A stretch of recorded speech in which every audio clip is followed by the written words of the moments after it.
My ex showed up on my baby shower not sober. The mimosa glass shattered against my hardwood floor at exactly 2:47 p.m., right as my sister Emma was mid-sentence about nursery themes. Every conversation in my living room died instantly. 23 of my closest friends and family members turned toward my front door, where Marcus stood swaying like a ship in rough waters, his bloodshot eyes scanning the room until they found me. Well, he slurred, pushing past my shocked mother-in-law Carol without so much as an excuse me. Look at this little party. Sarah's having a baby shower and didn't invite the potential daddy. My blood turned to ice. 6 months. It had been 6 months since I'd blocked his number, changed my locks, and started rebuilding my life with David. 6 months since I'd escaped Marcus's toxic spiral of weekend benders, jealous rages, and emotional manipulation that had nearly destroyed me. And here he was, reeking of whiskey at my baby shower, in front of everyone I cared about. Marcus, you need to leave. Now. My voice came out steadier than I felt, one hand instinctively moving to my 7-month belly.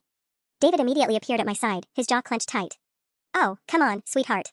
Marcus's laugh was harsh and bitter. Don't be like that. I just want to congratulate you on the little one. Though we both know there's a chance it could be mine, right? I mean, the timing lines up pretty perfectly with that weekend in February when you came crawling back to me. The lie hit the room like a bomb. My Aunt Jessica gasped audibly.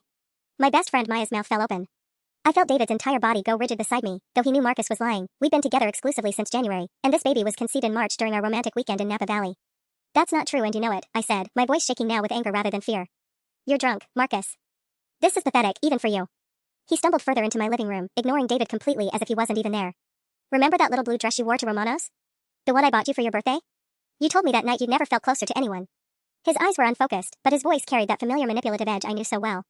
And now here you are, playing house with Mr. Boring over here, pretending like what we had didn't mean anything. I had never owned a blue dress from Romano's. We'd never been to Romano's together. Marcus was spinning fiction, but he was doing it in front of my grandmother, my coworkers, David's parents, people whose opinions mattered to me, people who were now looking between Marcus and me with confusion and concern written across their faces. The baby shower looks lovely, by the way, Marcus continued, picking up one of the tiny yellow onesies from the gift table. Though yellow? Really? Don't you want to know if it's a boy or girl? I always thought you'd want to know everything about your baby. Including who the father really is. That was my breaking point. This wasn't just about embarrassing me anymore, he was trying to poison the joy of my pregnancy, create doubt in David's mind, and manipulate our friends and family with his elaborate lies. He was trying to infect the most beautiful moment of my life with his toxicity. I looked around at the shocked faces of everyone I loved, then back at Marcus, still swaying and smirking like he'd accomplished something magnificent. He had no idea what he just unleashed. Actually, Marcus, I said, my voice finding a deadly calm that surprised even me, since you're so concerned about honesty, why don't we talk about February? The month you claim we were together? His smirk faltered slightly, but he was too drunk to recognize the danger. February 14th through 21st, to be exact, I continued, reaching for my purse on the coffee table. The week you told everyone you were visiting your sick grandmother in Portland. I pulled out my phone, my fingers steady despite the rage coursing through my veins. Should I show everyone the photos Jessica posted on Instagram from that week? The ones of you at Cabo San Lucas with your coworkers, doing shots off some blonde stomach while your sick grandmother was supposedly dying? The color drained from his face. Around us, I could hear sharp intakes of breath, whispered conversation starting. My cousin Jessica, not the aunt who gasped earlier, but Marcus's coworker Jessica who'd been invited through mutual friends before I knew she'd be there, was already reaching for her own phone. Or maybe, I pressed on, emboldened by his obvious panic, we should discuss February 18th specifically? The day you called me crying about your grandmother's last words, while you were actually posting stories on Snapchat about winning $300 at the resort casino? Sarah, that's not, he started, but David stepped forward. She's not done talking, David said quietly, and something in his tone made Marcus actually take a step back. You want to talk about that blue dress, Marcus? The one from Romano's that never existed? I was on a roll now, months of suppressed anger finally finding its target. Should I tell everyone about the real dresses? Like the red one you ruined when you threw a beer bottle at me during the Super Bowl? Or the black one you accidentally ripped when I tried to leave your apartment after you'd been drinking for 14 hours straight? My mother gasped. Sarah, he threw things at you? I had never told my family about the physical aggression. I'd been too ashamed, too convinced that somehow I deserved it or caused it. But standing there, 7 months pregnant and surrounded by people who actually loved me, I realized how insane that seemed. 3 times, I said, my voice getting stronger with each word. The beer bottle in February 2023. A coffee mug in April. And his phone in June, right before I finally got smart enough to leave. Marcus was backing toward the door now, his drunken bravado completely evaporated. You're being dramatic, Sarah. I never. You never what? Maya stood up from the couch, her voice sharp as broken glass. Because I've got the photos she sent me of the bruises, asshole. The ones from when you grabbed her arm so hard you left finger marks.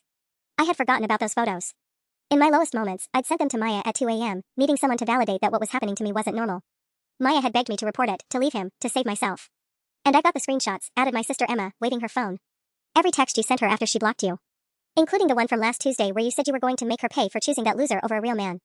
Marcus looked around the room at the faces staring back at him, no longer shocked or confused, but disgusted and angry.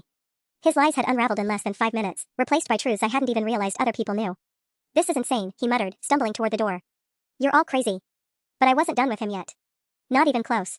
Actually, Marcus, before you go, I called out, my voice stopping him just as his hand reached for the door handle. Something had clicked in my brain, a memory that made my stomach clench with a new kind of rage. I have one more question for you. He turned back, his face flushed and sweaty, clearly wanting nothing more than to escape. How's Rebecca doing? The name hit him like a physical blow. His shoulders tensed, and I saw his Adam's apple bob as he swallowed hard. Around the room, I could feel the renewed attention of my guests, sensing that something bigger was about to unfold. Who's Rebecca? David asked quietly beside me. That would be Marcus's girlfriend, I said, never taking my eyes off my ex's increasingly panicked face. The sweet kindergarten teacher he's been dating for 4 months. The one who has no idea that her boyfriend has been sending his ex-girlfriend love letters and showing up drunk at her workplace. My coworker Jennifer sat up straighter on the love seat. Wait, he's been coming to the marketing firm? 3 times in the past month, I confirmed. Security had to escort him out on October 15th when he made a scene in the lobby, demanding to speak to me about unfinished business. Then again on October 23rd when he somehow got up to the 14th floor and cornered me by the elevators. Marcus's face had gone from flushed to pale. Sarah, don't. The 3rd time was Halloween, I continued relentlessly. He waited in the parking garage for 2 hours until my shift ended. Followed me to 3 different stores before I finally called David to come meet me. David's jaw clenched tighter. You didn't tell me about the parking garage. I didn't want to worry you more than I already had. I turned back to Marcus, who was now gripping the doorframe like he needed it for support. But I did save every single text message, Marcus. Including the ones you sent at 3:17 a.m. last Friday, telling me how Rebecca could never understand you the way I did, and how you were going to get me back no matter what it took. Oh my God, breathed my sister Emma. Sarah, that's stalking. The legal term is criminal harassment, said David's father Tom, who I'd forgotten was a retired police officer. In California, it's a misdemeanor that can become a felony with repeated violations. Marcus was shaking his head frantically. It's not like that. Sarah, you're twisting everything. I was just trying to talk to you, to work things out. At my baby shower? Maya stood up, crossing her arms. While drunk off your ass, lying about being the father? Well, you have another girlfriend, added my mother, her voice colder than I'd ever heard it. A girlfriend who probably has no idea what kind of person she's dating. I pulled out my phone and opened my photo gallery, scrolling to a screenshot I'd taken just 3 days ago. Rebecca Martinez, 26 years old, teaches at Sunshine Elementary in Walnut Creek. She posted the sweetest picture on Instagram Tuesday night, a photo of you two at that new Italian place on Main Street. She captioned it 6 months with this amazing man who treats me like a queen. Marcus lunged forward like he was going to grab my phone, but David stepped smoothly between us, his hand firm on Marcus's chest. Don't, David said simply, and something in his tone made Marcus freeze. 6 months? My Aunt Carol did the math quickly. But you said they've been dating for 4 months. Because they have, I said with grim satisfaction. Marcus started seeing Rebecca in July. We didn't break up until August 12th. Which means he was cheating on me with her, then started harassing me while he was with her. The room erupted in disgusted murmurs. My grandmother actually made a sound of revulsion. Rebecca deserves to know what kind of man she's dating, I said, meeting Marcus's desperate eyes. Don't you think? That's when I realized Marcus wasn't just drunk and panicked anymore. He was terrified. Please, Marcus whispered, and for the first time since he'd stumbled through my door, his voice cracked with genuine fear rather than drunken bravado. Sarah, please don't call Rebecca. You don't understand. What don't I understand, Marcus? I kept my voice level, but inside I was calculating. His terror told me there was something bigger here, something that made losing Rebecca more catastrophic than just another breakup. God, Sarah, her family has money. Real money. Her dad owns Martinez Construction. They built half the commercial properties in Contra Costa County. The words tumbled out of him in a panicked rush.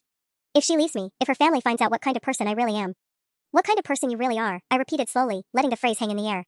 Around us, my guests were absolutely silent, riveted by Marcus's unraveling. I owe people money, okay? His voice dropped to barely above a whisper, but in a silent room, everyone heard. Serious people.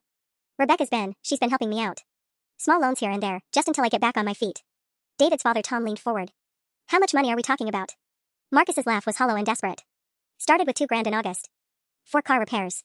Then another 3 in September for my security deposit on a new apartment. You're living with Rebecca, my sister Emma said flatly. She posted pictures of your housewarming party. Exactly. So the apartment thing was bullshit too. I was starting to see the full picture now, and it was uglier than I'd imagined. What else, Marcus? What other lies have you told her? He slumped against my doorframe like a man facing execution. Last month she gave me $8,000 for my mother's cancer treatments. My mother actually gasped out loud. Your mother is perfectly healthy.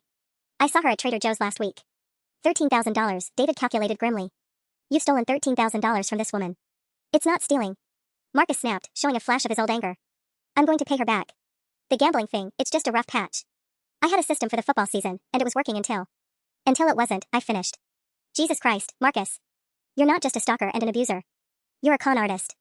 The words hung heavy in my living room. My grandmother was fanning herself with a baby shower invitation. My coworkers were staring at Marcus like he was something they'd scraped off their shoes. Rebecca doesn't just deserve to know who she's dating, Maya said slowly. She deserves to know that her boyfriend has stolen over $10,000 from her while harassing his ex-girlfriend. And lying about his mother having cancer, added my Aunt Jessica, her voice dripping with disgust. That's sick, Marcus. That's genuinely sick. Marcus's phone buzzed in his pocket. He fumbled for it with shaking hands, and I saw his face go completely white as he read the screen. What now? I asked. It's Rebecca, he stammered. She's asking why there are Instagram stories of me at some baby shower. Someone tagged her in them. I looked around the room and saw at least 6 people holding phones, several of them with their cameras still open. My cousin Jennifer gave me a small wave from the couch. She'd been live streaming on Instagram without me realizing it. How many followers does Rebecca have? I asked sweetly. Marcus checked his phone again, his hands visibly trembling. About 800. But her sister has like 3,000, and she shares everything Rebecca posts. The beautiful irony wasn't lost on me.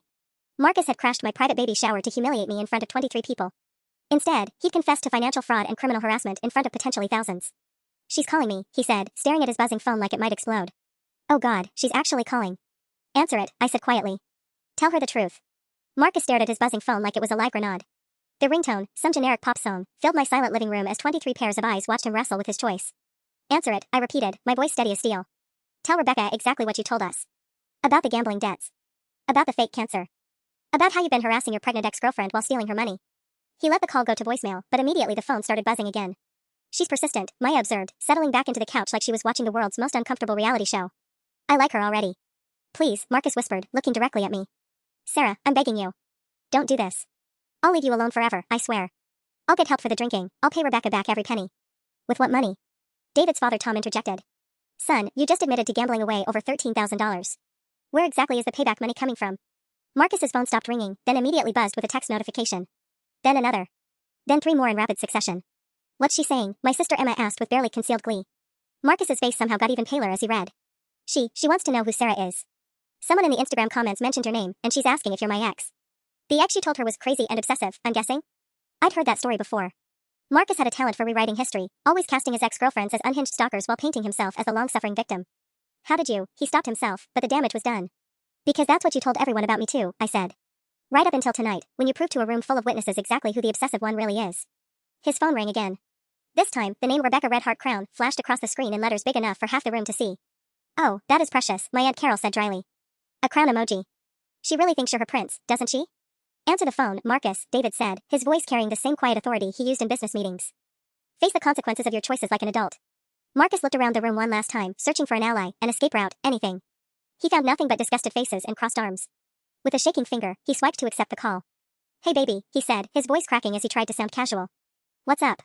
Even from 3 feet away, I could hear Rebecca's voice through the speaker, young, confused, worried. Marcus, honey, what's going on?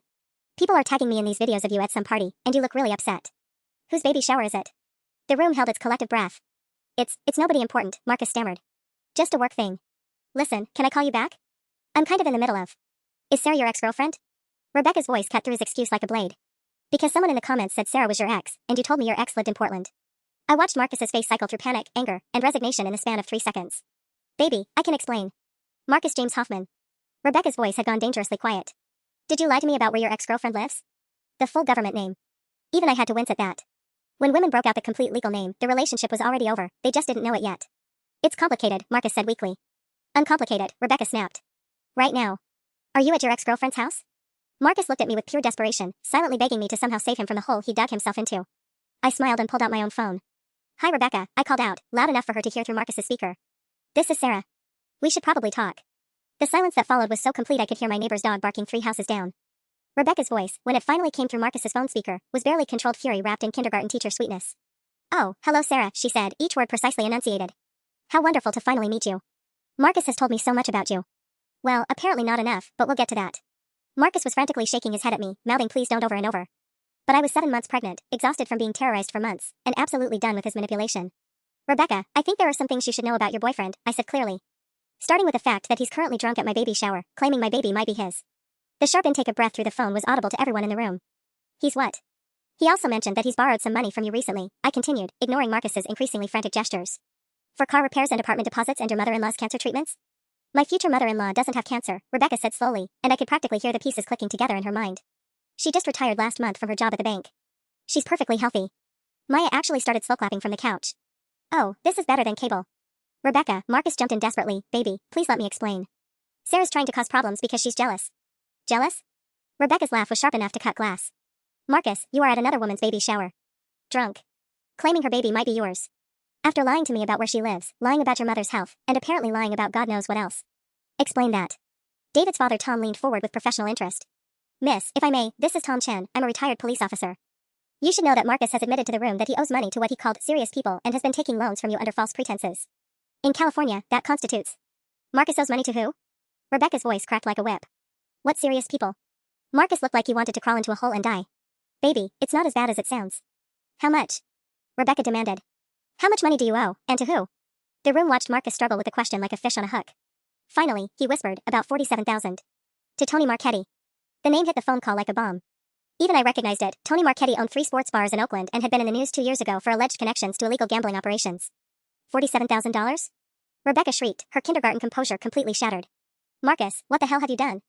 My father specifically asked me if you had any gambling problems when we started dating, and you swore you'd never even bought a lottery ticket. My elderly neighbor Mrs. Patterson was probably getting quite the show through her kitchen window. Half my living room was now openly eavesdropping on what had become the most spectacular relationship implosion I'd ever witnessed.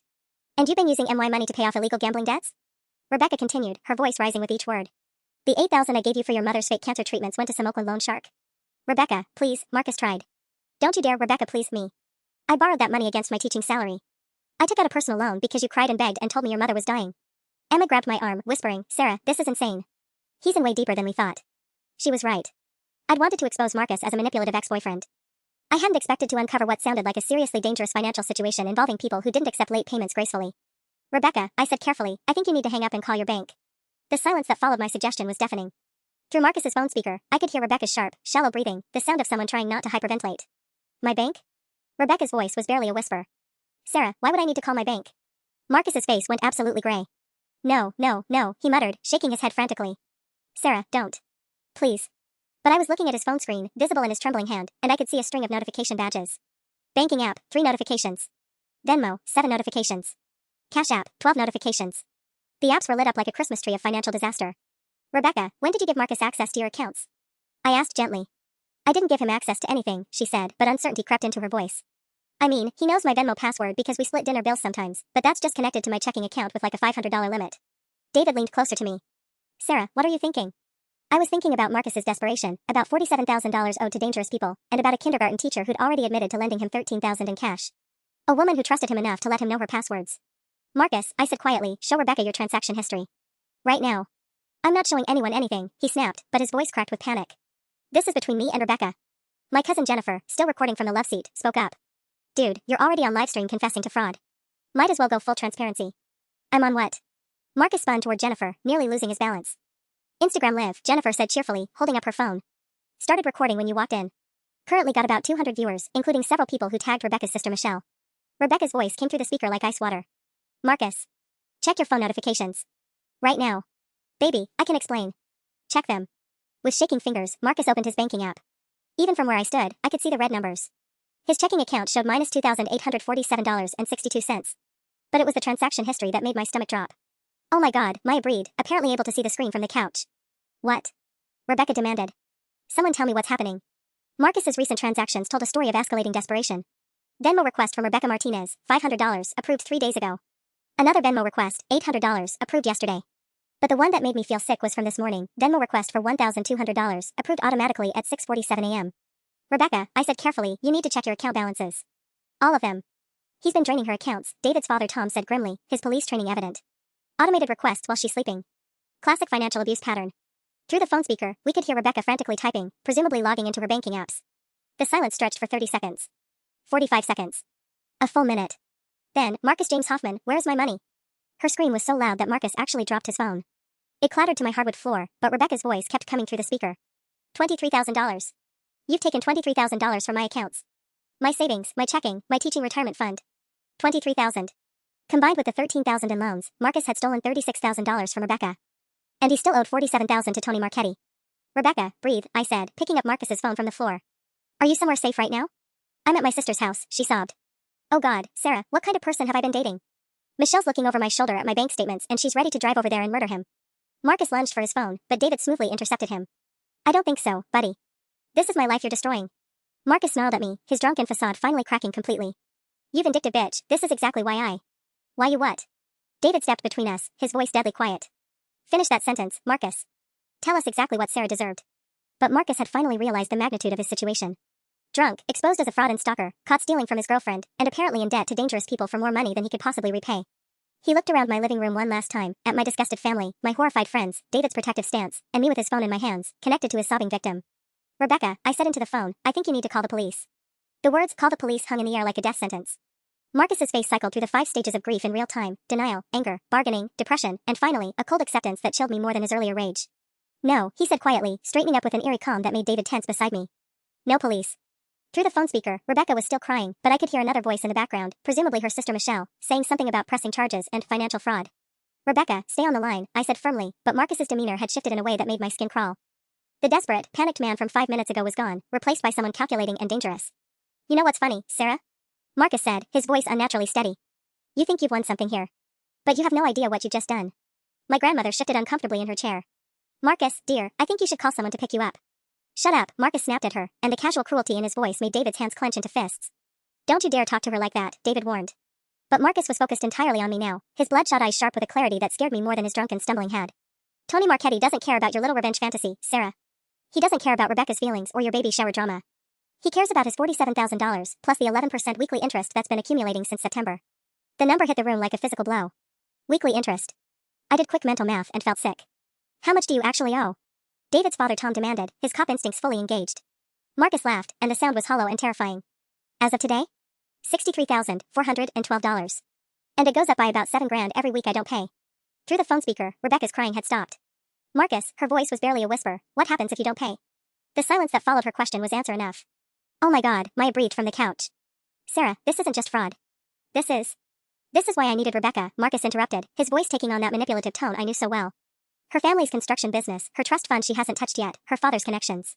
I wasn't stealing from her, I was trying to save both our lives. By lying about everything? Emma snapped. By making her think your mother was dying? By doing what I had to do. Marcus's calm cracked slightly. You think Tony cares about my methods? You think he's going to accept my girlfriend found out I'm a liar as an excuse for missing next Friday's payment? The implications of what he was saying started sinking in. Marcus wasn't just a con artist stealing from his girlfriend, he was a desperate man drowning in debt to people who didn't negotiate payment plans. Sarah, Rebecca's voice came through the speaker, shaky but determined, I need you to listen to me very carefully. Are you safe right now? The question caught me off guard. What do you mean? Michelle is looking up Tony Marchetti on her laptop. Sarah, this man doesn't just run sports bars. Last year 3 people who owed him money ended up in the hospital. One of them was a woman. My hand instinctively moved to my belly. Around the room, I could see my family and friends exchanging worried glances, finally understanding that this had moved beyond relationship drama into something genuinely dangerous. Marcus, I said carefully, you need to leave my house right now.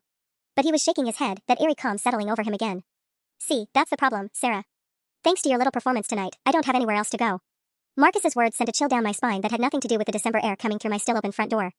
What do you mean you don't have anywhere to go? I mean, he said, pulling out his phone with deliberate slowness, that while you were busy humiliating me, Rebecca's sister Michelle has been busy too. He held up his screen, showing a string of notifications. Venmo account, frozen. Bank account, fraud alert triggered, access suspended. Credit cards, all 3 maxed out and now flagged for suspicious activity. Through his phone speaker, I could hear Rebecca talking rapidly to someone in the background. Michelle's calling the bank, she reported. And Sarah? She's also calling our dad. Marcus's face twisted. Her dad who owns half the construction contracts in Contra Costa County.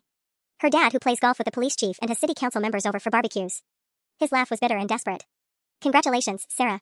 You just turned my problem into Rebecca's family's problem. And when powerful people get angry, they don't just freeze accounts. David's father Tom stepped forward, his retired cop instincts fully activated. Son, you need to think very carefully about what you're implying here.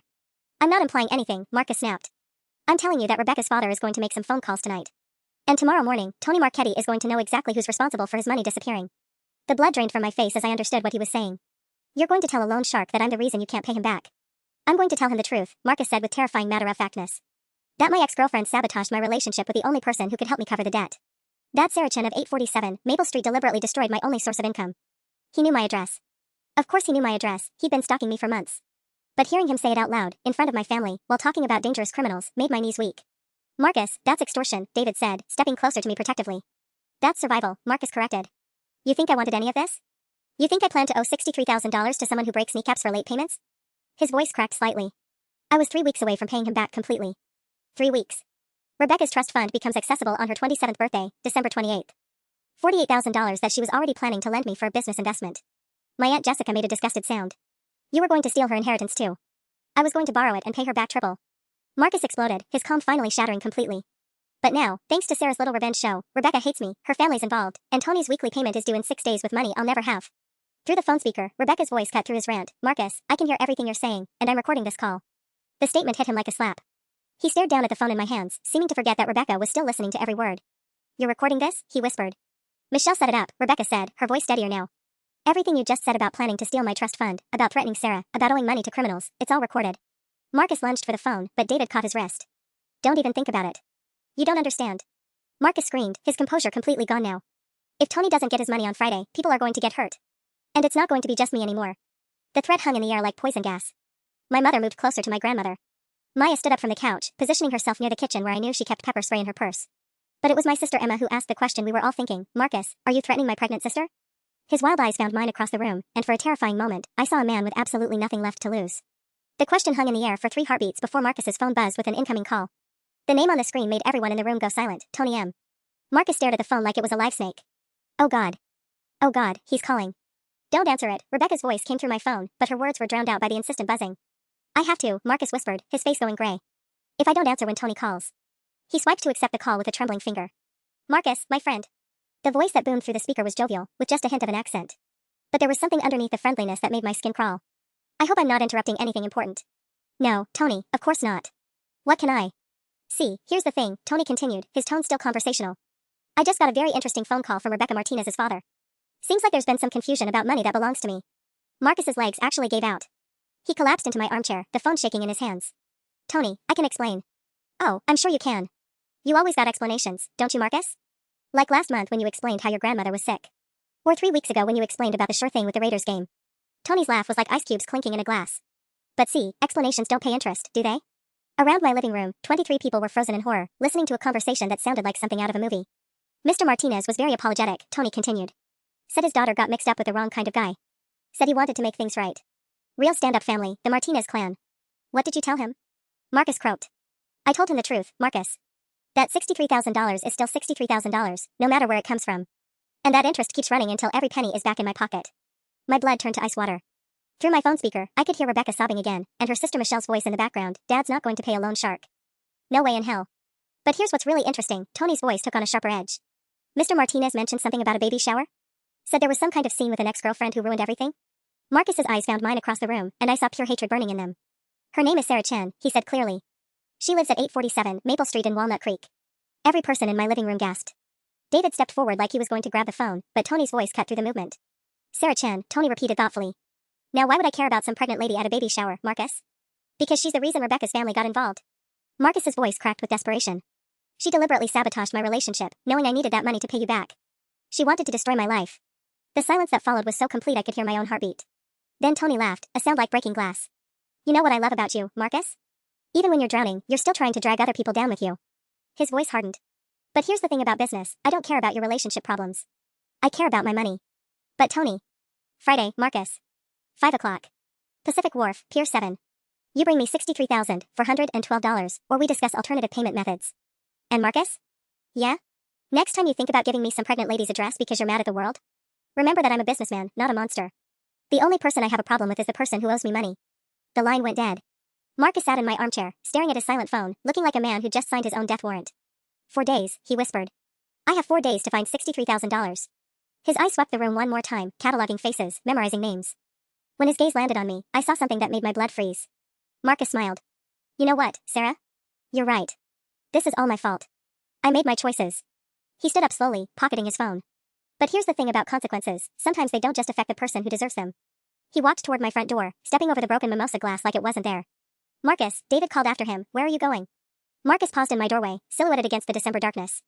To figure out how to raise $63,000 in 4 days. He looked back at me one final time. Thanks for the motivation, Sarah. You've made everything so much clearer. The door closed behind him with a soft click that somehow sounded more terrifying than if he'd slammed it. The silence after Marcus left was deafening.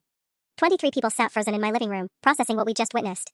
My phone was still connected to Rebecca, and I could hear her crying softly through the speaker. Sarah? Rebecca's voice was barely a whisper. Are you still there? I'm here, I managed, sinking onto the couch beside Maya. My hands were shaking so badly I could barely hold the phone. Rebecca, I'm so sorry. I had no idea he was in this deep when I... Don't apologize, she interrupted, her voice getting stronger. You saved me from losing even more money to him. Michelle's already on the phone with our attorney. David's father Tom was pacing by the window, his police training evident in how he kept checking the street outside. Sarah, we need to call this in. Marcus just made what could be interpreted as a threat in front of multiple witnesses. What kind of threat? My mother asked, clutching her purse like it might protect her. The vague kind that's hard to prosecute, Tom admitted grimly. Nothing specific enough for a restraining order, but clear enough to be intimidating. My sister Emma had been unusually quiet during Tom's assessment, but now she looked up from her own phone with a pale face. Sarah, you need to see this. She handed me her phone, showing Marcus's Facebook page. Posted 3 minutes ago, sometimes the people who hurt you the most are the ones who think they're helping.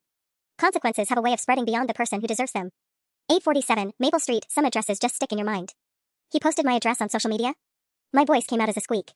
Maya grabbed the phone, scrolling through the comments that were already appearing. Jesus Christ, Sarah. He's got like 600 Facebook friends. This post has been shared 4 times already. Through my phone speaker, Rebecca's voice was sharp with alarm. What's happening? What did he post?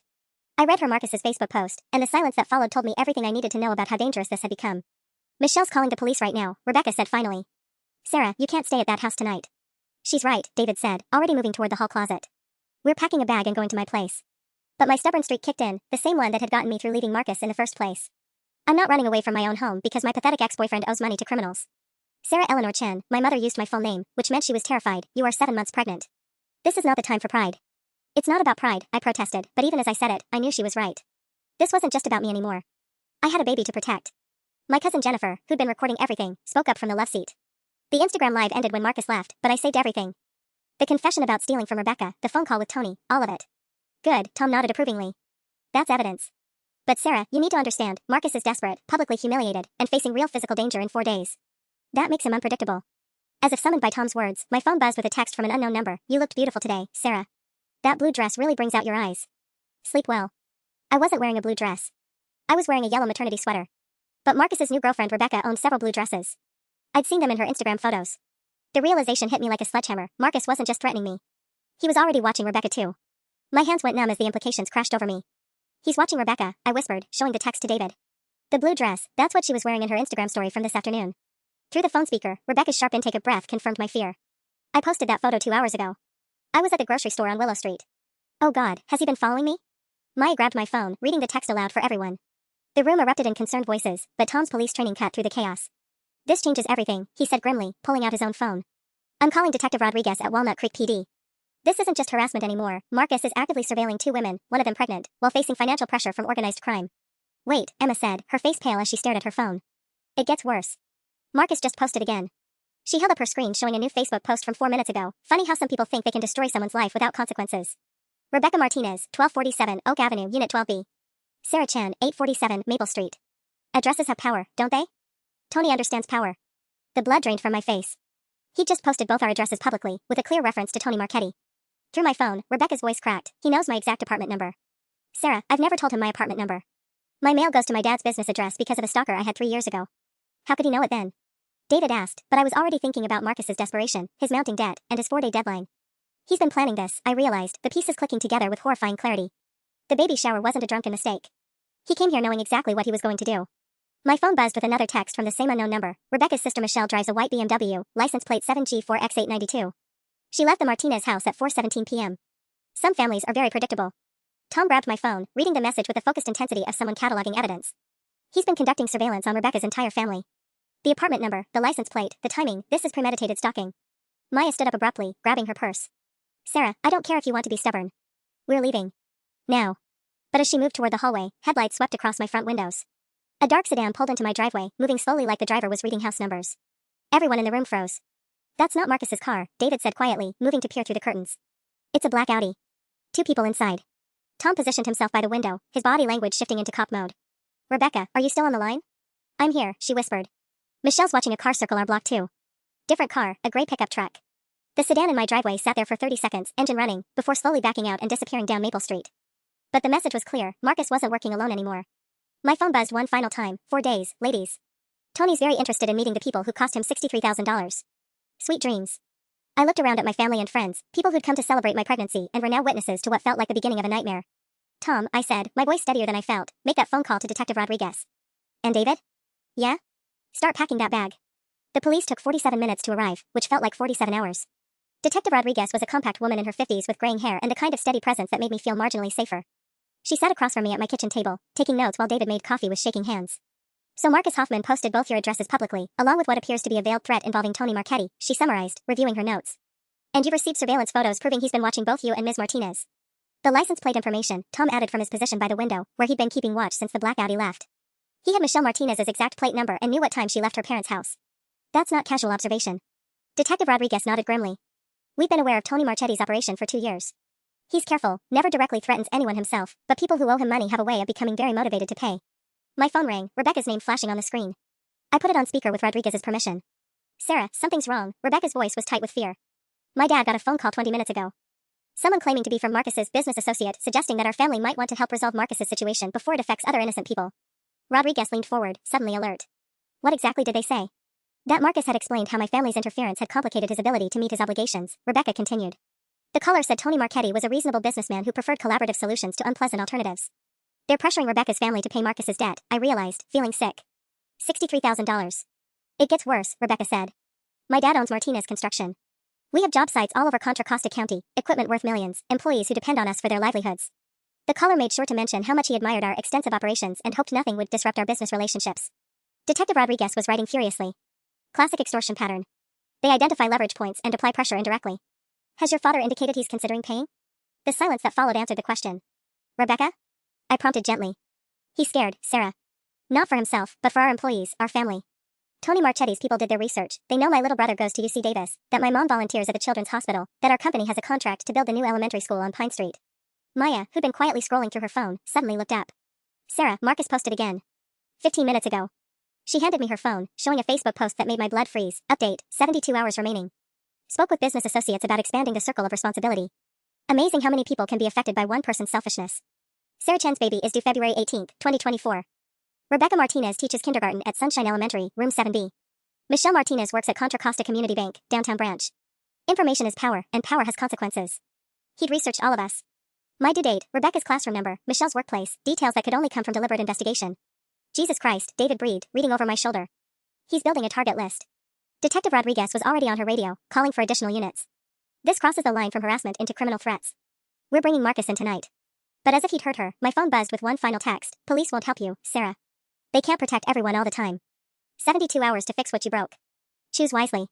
Through the kitchen window, I could see another car driving slowly past my house, a different car this time, a white van with tinted windows. Marcus wasn't just desperate anymore. He was organized. The white van made 3 more passes before Detective Rodriguez's backup arrived. Each time, it slowed in front of my house just long enough for whoever was inside to get a good look at the police cars in my driveway. By the time officers Kim and Patterson pulled up in their patrol car, the van had disappeared into the maze of suburban streets that made up my neighborhood. Ma'am, we've got a problem, Officer Kim said, approaching Rodriguez with his phone in hand. Dispatch just got a call from Martinez Construction's night security. Someone cut the fence at their equipment yard on Industrial Boulevard. Nothing stolen, but they spray-painted a message on the trailer, 72 hours, family rates apply. Rebecca's sharp intake of breath through my phone speaker was audible to everyone in the kitchen. That's my dad's main yard. We've got $2 million worth of excavators and bulldozers there. Detective Rodriguez looked up from her notes with the expression of someone whose bad day just got significantly worse. They're escalating faster than I expected. Marcus isn't just making threats anymore, he's coordinating with Marchetti's people to apply pressure on multiple fronts simultaneously. My sister Emma, who'd been uncharacteristically quiet since the police arrived, suddenly stood up from the kitchen table. Wait, there's something else. Sarah, remember what Marcus said about owing money to serious people?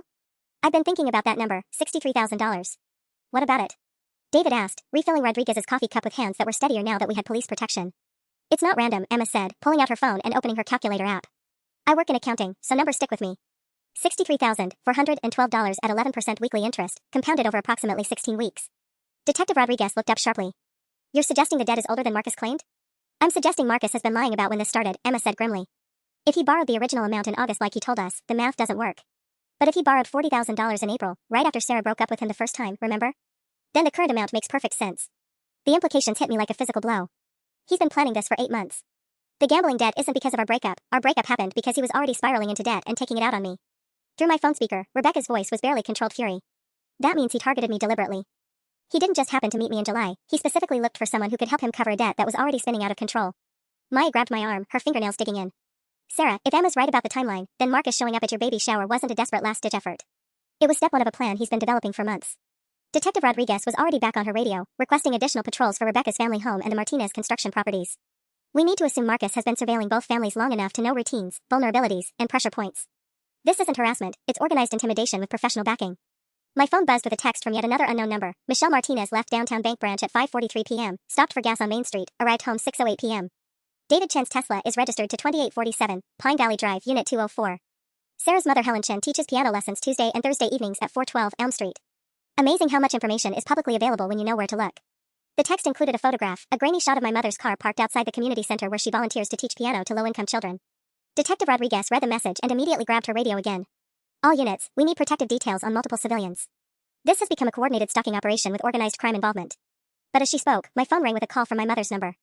Sarah, honey, my mother's voice was confused and frightened. There are 2 men here asking about you. They say they're friends of Marcus and need to discuss something urgent about your baby's safety. The line went dead before I could scream at my mother to run. Officer Kim, go to 412 Elm Street immediately, Detective Rodriguez barked into her radio. Elderly woman being approached by unknown subjects connected to organized crime intimidation. She turned to me with steel in her eyes.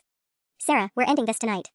My phone exploded with notifications, Facebook, Instagram, texts from numbers I didn't recognize. Maya grabbed it before I could see the messages, but her face went white. Sarah, don't look at these. Just, don't. But Rodriguez was already reading over Maya's shoulder, her jaw tightening with each swipe. He's posted your mother's teaching schedule, David's work address, and what appears to be a countdown timer. 34 hours, 18 minutes.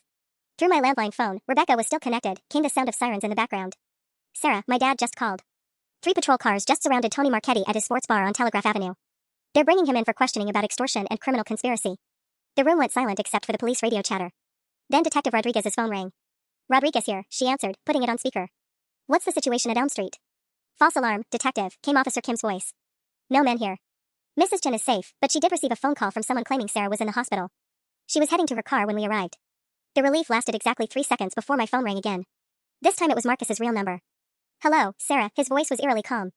Enjoying your police protection? Very thoughtful of you to involve so many people in our private matter. Rodriguez motioned frantically for me to keep him talking while she signaled for a trace. Marcus, this needs to stop, I said, surprised by how steady my voice sounded. You've involved my family, Rebecca's family, innocent people who have nothing to do with your debt. Actually, that's where you're wrong, he said, and I could hear traffic in the background. See, I've been thinking about what Tony said. About business. About consequences. Marcus. I called him an hour ago, Sarah. Told him I had a better idea than coming up with $63,000. My blood turned to ice. What did you tell him? I told him about David's family. Chen Electronics, pretty successful import business, right? Worth maybe 2-3 million? And Rebecca's dad with all those city contracts? His laugh was sharp and bitter. Funny thing about business owners, Sarah. They understand liability. They understand what happens when their operations get disrupted. Detective Rodriguez was writing furiously, passing notes to officers Kim and Patterson. I gave Tony a choice, Marcus continued. He could break my legs and never see his money, or he could accept a much more generous payment plan from people who actually have something to lose. You're insane, I whispered. I'm practical. Tony was very interested in my research. Did you know your future father-in-law imports electronics from 12 different countries? Amazing how many regulatory agencies might suddenly find reasons to inspect those shipments. And Martinez Construction, so many safety inspectors, environmental compliance officers, union representatives who might have concerns about their practices. Through Rebecca's line, I could hear her sobbing. But here's the beautiful part, Sarah, Marcus's voice took on that familiar manipulative tone. Tony agreed to accept $50,000 from each family instead of the full $63,000 for me. Everyone pays less, everyone walks away happy.